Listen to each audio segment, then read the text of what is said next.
開 Player Master 軟件，確認設備與電腦通過 USB 線連接成功。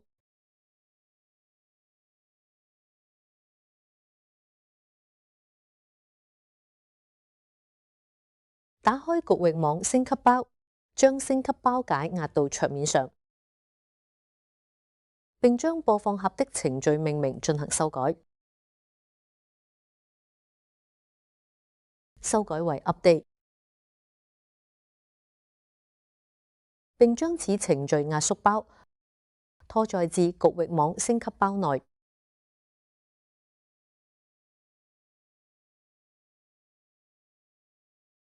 然後雙擊局域網升級點 BAT 文件，等待即可。